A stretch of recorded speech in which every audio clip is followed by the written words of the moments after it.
Hello and welcome to the JIGME KELSANG podcast. My name is JIGME KELSANG. Each week you'll hear fascinating conversations as well as stories from many professionals from a broad range of fields and experiences they've had. On today's episode, I'm joined by film producer, author, and daughter of the late American trumpeter and vocalist Louis Armstrong, Sharon Preston-Folta. Sharon, welcome to the show. Thank you, JIGME. It's a pleasure to be here. No, honor is all mine. I mean, you've had such a cool story, and obviously being from a legendary family. And so that brings me to the first topic, which is your birthplace.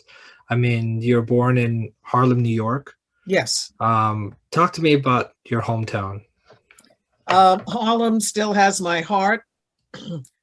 Very proud to be from Harlem, New York. My mother was from there. You know, Harlem is a great cultural center for Black culture. And my mother and her husband, Slim, performed there as all performers did. It's the home of the legendary Apollo Theater that gave a lot of Black artists their start. So, and of course, going back even further, the Harlem Renaissance. And Harlem was very important to my father's career when he went there to play with Fletcher Henderson. So I'm very proud to be from there. My earliest years were there until I was 7 years old, and then I moved to Mount Vernon, New York. So I grew up in a suburb outside of New York City in Harlem. But my mother, being from Harlem, was a big part of the community there as well. And where I was born was an apartment building that is an apartment complex that is still there today. That was one of the first upscale developments, and that was the Riverton. Absolutely. And little do you know that me and my brother were born in Brooklyn, New York. So we have that connection there, both being from New York. And you're just touching on Vernon, New York. Can you tell me about what you remember from those days and what kind of town it is?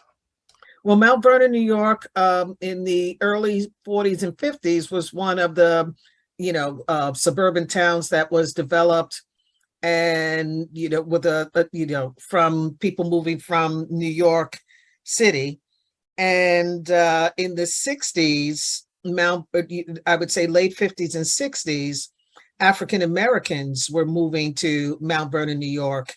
And I lived in one of the most prominent African American neighborhoods at that time in Mount Vernon, the Heights, as it was called, on one of the main streets, Columbus Avenue. And that community had many musicians, many performing artists, and I would say Mount Vernon as a whole, not just the Heights, had a lot of famous musicians, performing artists. Aaron Bell, who was a bass player with the Duke Ellington Orchestra, lived in my neighborhood. Nina Simone is from Mount Vernon. As you know, Denzel Washington was from Mount Vernon. So, we had a lot of people who were from that town, and it produced a lot of talent. Great place to grow up. When I was growing up there, I went to the private school, a Catholic school, Sacred Heart, but the public schools in the summer, Mount Vernon had a program called Summer Arts School, and you could take music lessons and learn all different instruments. All of the music teachers came together and put this summer school together. So it was a great opportunity to go learn different instruments and meet people outside of the school that I went to. But Mount Vernon had, a great thriving downtown.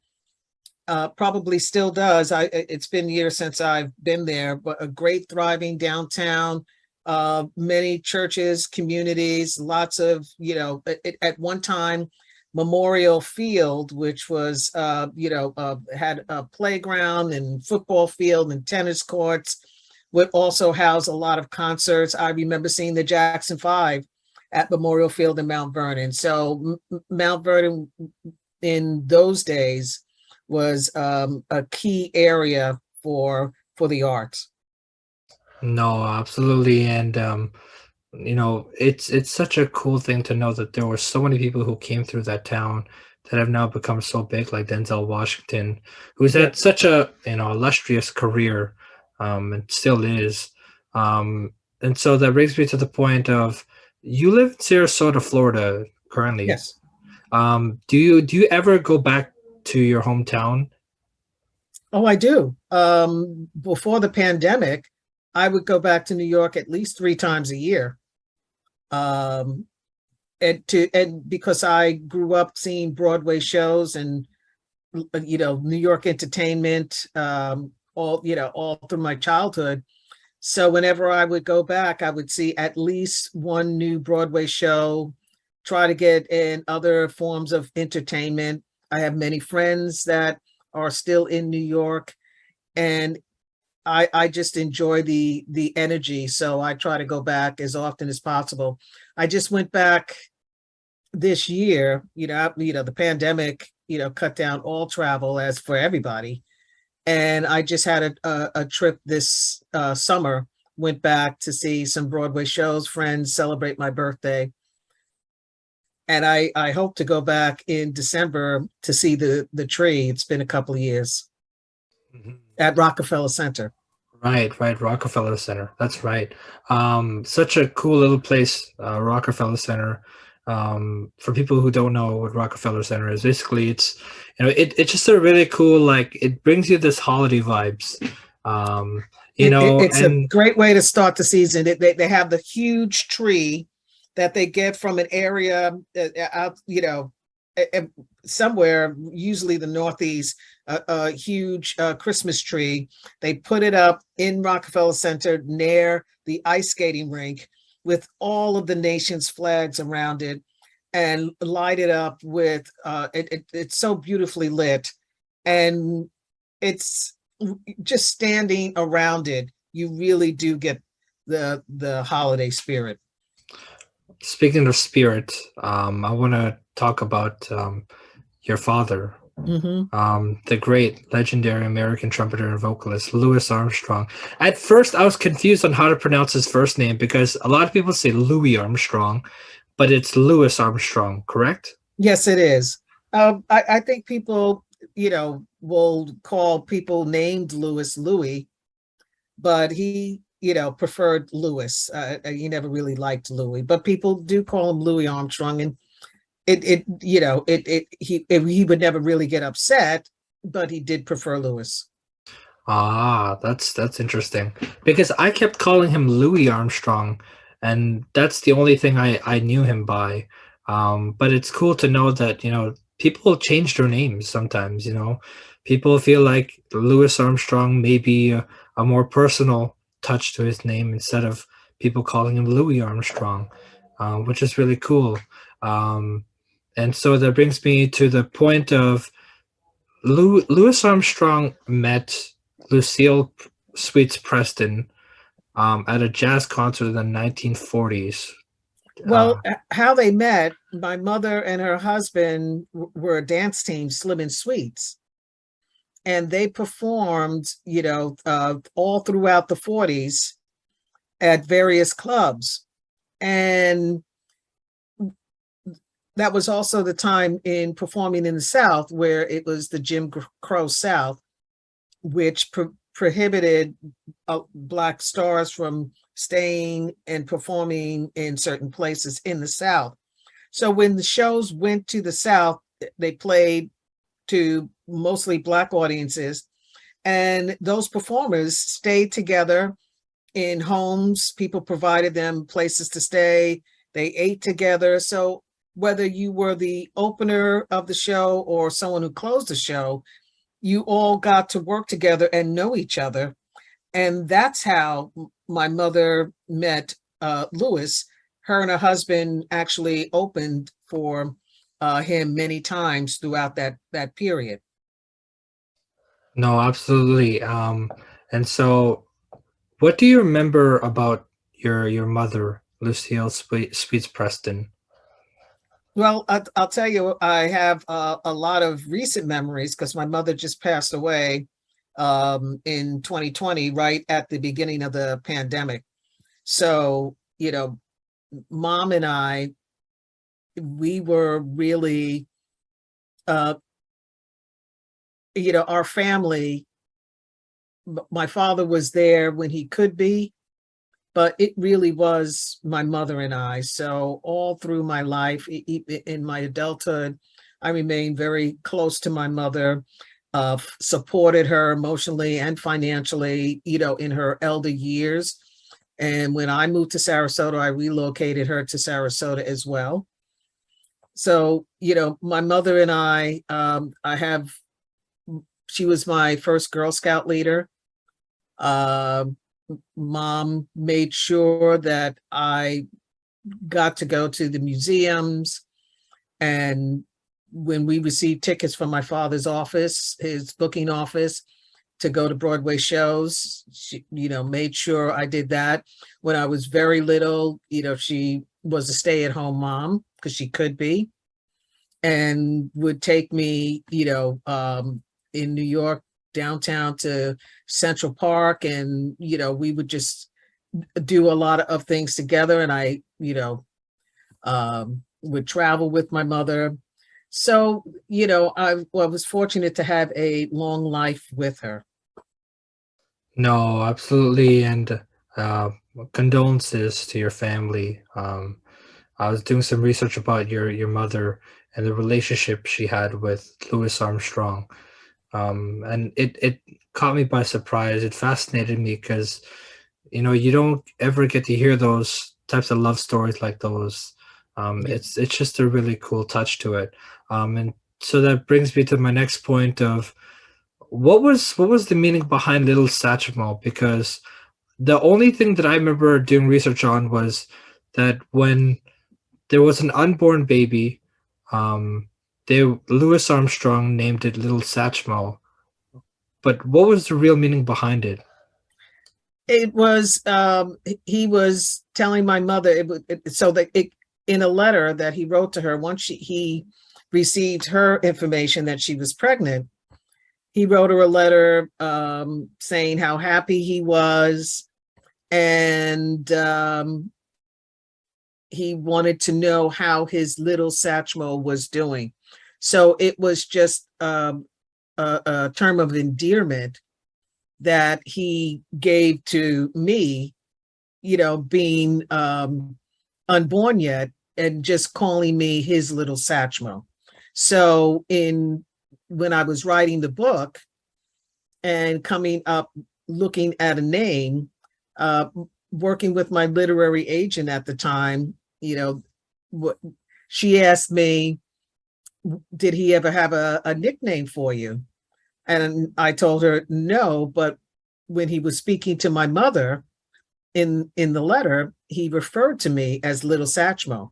And that's when we decided to name the book Little Satchmo.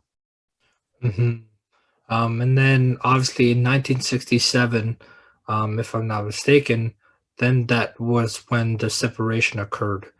Um, what do you remember about that moment?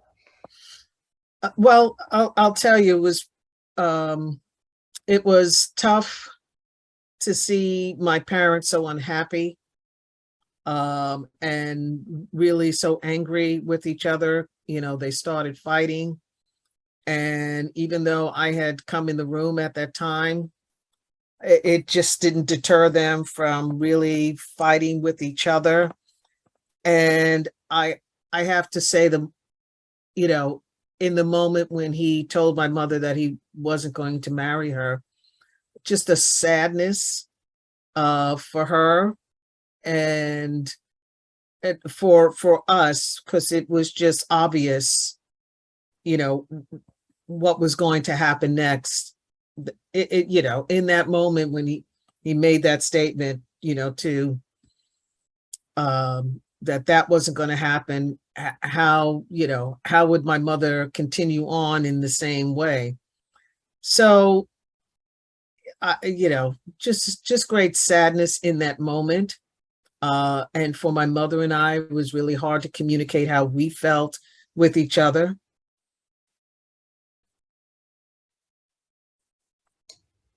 Yeah, of course, it's a tough thing to talk about. It's a really tough thing to even experience that. Um, and so then you guys moved to Manhattan, I believe, in 1968. Um, or what was the correlation with Manhattan? No, we still lived in Mount Vernon. We moved to Mount Vernon, the house that my father purchased for us in 1962. In 1968 was the last time we saw him, and that was in Manhattan at a club called the Latin Quarter. So we went there to see him perform. He invited us. And so between 1967 and 1968, my mother and he would write my mother, but she didn't answer him back. And finally, she answered him back, and he invited us down to the club to see him perform. So 1968 was the last time I saw him, and it was in Manhattan. Hmm. And then obviously at a young age, you obviously had the love for music. I Um, did, yeah. and can you talk to me about what your musical influences were like at those days? Well, my father, of course, my mother being from a show business background and a dancer, she played music all the time. And so the classics, the American Songbook, my father, Ella Fitzgerald, I heard Jimmy Smith around the house, the great organist. And I also heard Motown, early Motown and rock and roll, because my mother would play that. So I would say that my father's music, Sammy Davis Jr., Frank Sinatra, the American Songbook, and Motown are my most dominant influences. Hmm. And do you ever get the chance to listen to Lionel Richie? Yeah, yeah, I listen to Lionel Richie. I enjoy Lionel Richie a lot. Yeah, because Lionel Richie, he's so good, and he obviously has a strong connection to Motown, obviously with his music, with the Commodores, um, and so that also brings me to the point of when was it the moment that you attended Westchester Community College? When I graduated from high school in 1973, I enrolled in Westchester Community College, and I went from 73, 74, took a hiatus, and then went back and graduated in 1976 with an associate's degree. Ah, okay. And then also you had something to do with marketing. What was it with the marketing thing that Yeah, made you so so fascinated? well, when I was looking for a 4-year college after I had finished my 2-year degree, I was looking to take that and move it on further. At that point, I started looking into marketing and advertising because I had volunteered for the radio club at Westchester Community College and had intended to do the same at Iona College, and got interested in the business side of of radio. So I went into advertising and marketing as my major at Iona College, and I graduated in 78 with a BA in communication arts. Hmm. And then you, if I'm not mistaken, you were at WUSF, Tampa's NPR affiliate. And that's where I'm at now, and I'm in the sales department. So when I graduated from college, I got an internship. Before I graduated from college, I got an internship at a New York radio station, WHN in New York, and that led to a full-time job as the receptionist, and then to another full-time job in the sales department as a sales assistant. And once I was completely on the business side, I saw an opportunity for me to grow on that side of the business versus programming. So I pursued a career in sales, which I'm currently in now. So at WUSF Public Media, I work as a underwriting account executive, a senior account executive, and in our community and marketing department. And so I've been in sales about 40 years now. Right, right. And then I don't know, this is so interesting to me, but apparently you use, when I was doing some research also, that I found out that there was something to do with the fake identity, radio advertising agent, media sales executive. What was that story about? Tell me a little bit more. I'm not sure. While doing research on you, it said that I think you used some sort of fake identity to do something um in Hmm. that. No, I don't remember that. I've always used my name uh, in radio. I'm currently a volunteer programmer on our community station here in WSLR, but I've not used any kind of fake identity in any way. Right, right. I just want to make sure that I got that right, because some people can just put out stuff onto Yeah, the internet, and like trick people into thinking that that's what happened. But I just want to get some clarification on like what that was correlated with. But obviously there was no connection to that. Um, mm. and so can you talk about why you felt there was a need to come out with your identity about your being the daughter of your dad, Louis Armstrong, and why was it so important? I'm a great grandmother at this point. I have two grandchildren and two great grandchildren. And as I think about the legacy that I'm leaving, I did not want to leave them with, whispering a secret that I understand my parents' need and what they felt was the right thing, but I really don't agree. And I felt that for my validation and for them to not have to whisper, just that it can just be a statement. That's my great grandfather. Um, I thought it was important. So it really came down to the legacy that I wanted to leave for, for my family. And it also, as I wrestled with it, because as I said, younger, I really didn't have the problems with it. It was when I became older, trying to understand, everything and not getting answers and being told, for your safety. And then as time went on, still not, seeing any mentions and I really wanted answers to know why I was so left out of his public narrative. And then I found out legally I was erased by his wife, saying that he had no children, nor did he adopt. And he did adopt. He adopted his nephew. So I realized that for me to be known, and everyone has a right to be seen, and for me to be seen, I needed to tell my story. Right, right. And then obviously that correlates with the memoir, um, Little Satchmo, Living in the Shadow of My Father, Louis Daniel Armstrong, co-authored by Deneen Milner in 2012. Can you talk to me more about that memoir? So that's the basis for the documentary. And when I made the decision that I needed to tell my story, that's when I sought what would be the best way for me to do that. And the best way for me to do that would be to write my own story. So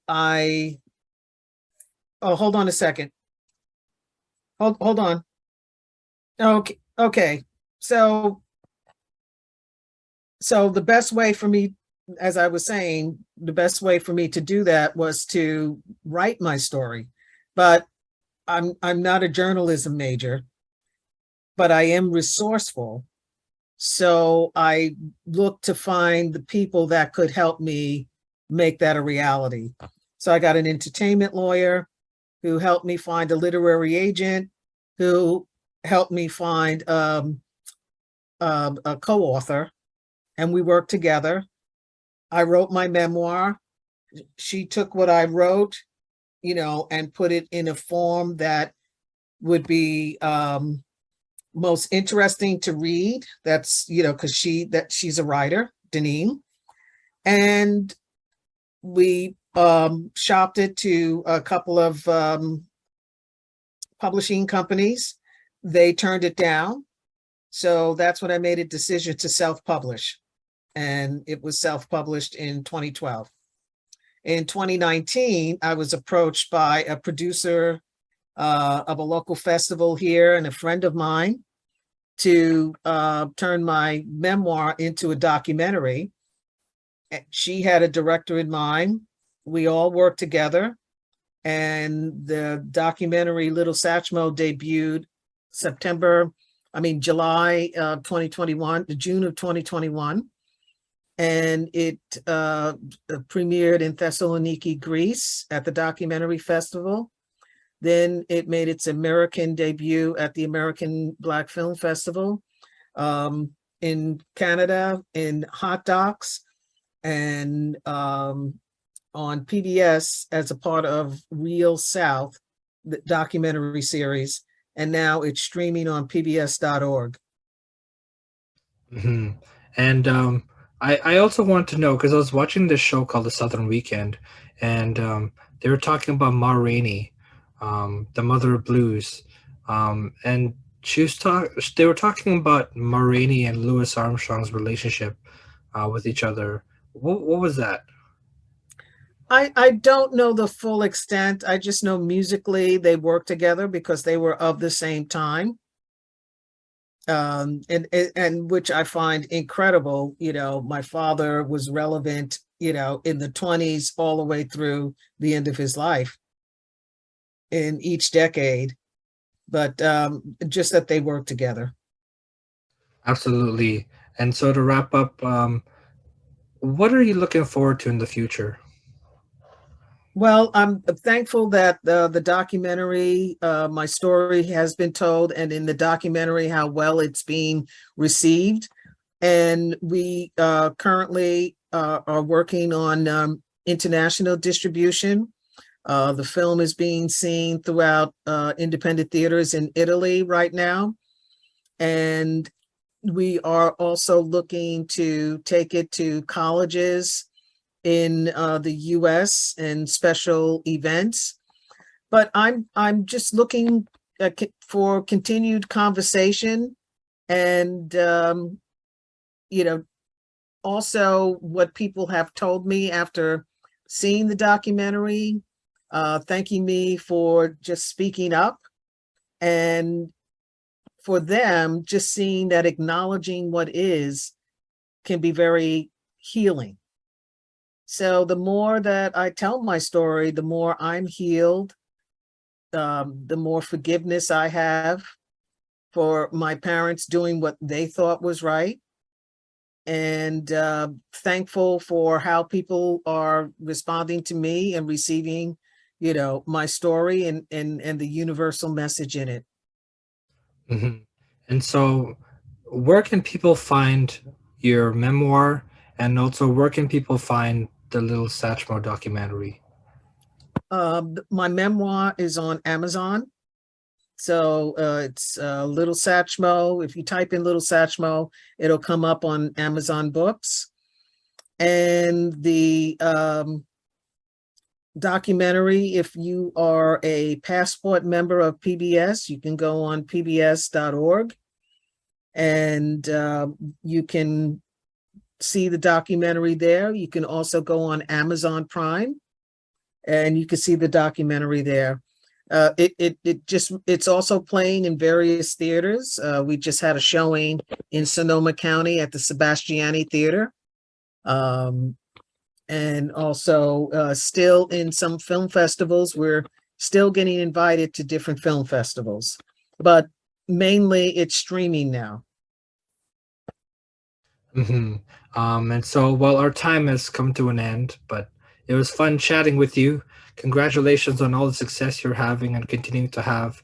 And it was such an honor to chat with you and to learn the story of both your parents, Lucille Sweets Preston and Louis Daniel Armstrong. To the listeners who made it this far into the episode, thanks so much for sticking around. I hope you enjoyed my conversation with film producer, author, and daughter of the late American trumpeter and vocalist Louis Daniel Armstrong, Sharon Preston-Folta.